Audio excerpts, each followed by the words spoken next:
Before we begin, viewer discretion is strongly advised. What you're about to hear is based on the Day 2 courtroom testimony of Cassie Ventura, known to the public as Cassie, given under oath in federal court on May 13, 2025. This retelling is based on official reports rewritten for clarity, privacy, and compliance with platform guidelines. All individuals mentioned are presumed innocent until proven guilty. She stayed silent for over a decade, but on May 13, 2025, inside a packed federal courtroom, Cassie Ventura finally broke that silence, under oath, with cameras watching and a nation listening. What she revealed wasn't gossip. It wasn't a tell-all for headlines. It was raw, detailed, and deeply unsettling testimony, backed by years of evidence and spoken in her own words. From physical abuse to psychological control, drug use, and secret recordings. Her story reads like a thriller, except it's very real. And the man at the center of it all? None other than music mogul Diddy Combs. This video presents the full scope of Cassie's Day 2 testimony, direct from courtroom transcripts. Nothing exaggerated. Nothing out of context. Viewer discretion is advised, because once you hear what she endured, you'll understand why this trial might change everything. Let's begin. Court is now in session. The government calls Cassie Ventura. State your full name, please. Cassandra Elizabeth Ventura. Your age? 38. Your profession? Musician. Entertainer. How long were you in a relationship with Mr. Combs? 10 years. Did you ever argue? Yes. It would end badly. He would sometimes drag me, hit me, especially if I was already on the ground. How often? Too often. I had black eyes more times than I can count. And with that, the courtroom fell quiet. No dramatic gasps, just stunned silence as Cassie began to recount the most private years of her life in front of the world. Let's move to this video. Can you tell the court what this shows? That's the hallway at the Intercontinental Hotel in Los Angeles. This was after what he called a freak-off. Can you explain that term? It was his word. It meant hiring people for planned events.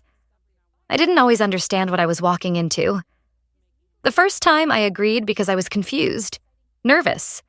I just wanted to make him happy. What stopped you from saying no? Fear. He kept things. Videos, messages, things he could use if I ever stepped out of line. The prosecutor then introduced physical evidence: laptops, phones, flash drives. Each item had files Cassie had voluntarily handed over: emails, images, chat logs, photographs going as far back as 2004. When did you sign with his label? 2006. 10-album deal with Bad Boy Records. How many of those albums did you release? Just the first one. Why? Because Sean decided nothing else would come out. He controlled it all. The prosecution continued. The questions shifted from music to moments of intimacy, power, and manipulation. Tell us about your 21st birthday. We were in Vegas. Carrie Morgan was there. That's the photo you're showing. We were on his patio. And at the VMAs? He kissed me in the bathroom. I ran back to my hotel and told Carrie. At the time, were you officially a couple? Not publicly. He still claimed Kim Porter publicly. I was his artist, but it went beyond that. How did he treat you? We had fun, but he had moods. One day he'd be laughing. The next he'd be somewhere else. Zoning out. And then I'd be hit. This wasn't just about physical violence, this was about complete control. If you're still with us, it means you care about more than headlines. You care about truth. Pause for just a second and do this now. Tap subscribe so you never miss what comes next in this trial. Hit the like button to make sure this story doesn't get buried. And drop a comment, because voices like Cassie's aren't just about what happened. They're about what we do next. Now back to the testimony. How did he keep tabs on you? He sent his assistants. or security. If I went missing for too long, they'd find me. Were you ever exclusive? Number I saw other people. He did too. But he was jealous. He once told me, "I'm Puff Daddy. I don't share." When you moved to LA, who paid your rent? He did. Unless I paid myself to feel some control, he allowed that. What about your music? I wrote hundreds of songs. 9 albums never came out. He blocked them. And then, the most disturbing parts of the testimony surfaced.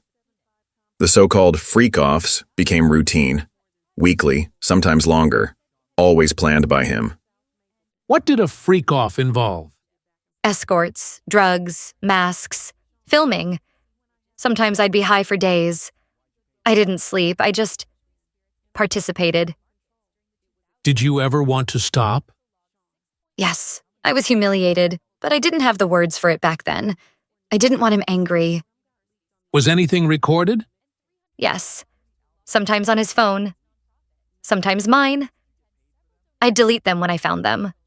Were drugs used? Always. Ecstasy. GHB. Mushrooms. Cocaine. Were you ever forced to carry a weapon? Once. We were going to a club. I was high. He told me to put it in my bag. Each story was another piece of a dark puzzle, an image of a woman trying to stay afloat inside a world built on silence and control.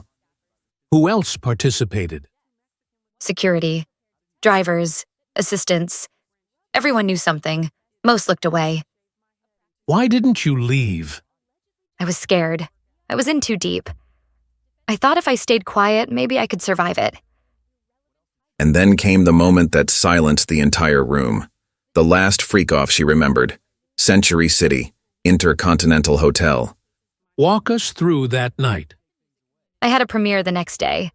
I tried to leave. He grabbed me, threw me down, took my phone.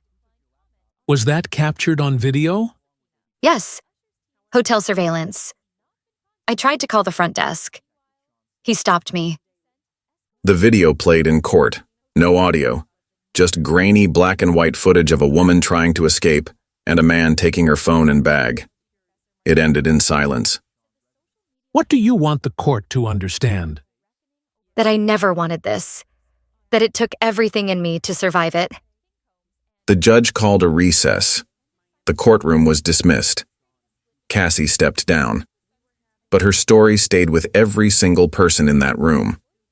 This was just day 2 of the trial, and it changed everything. And if you believe survivors deserve more than silence, more than shame, then make your voice count.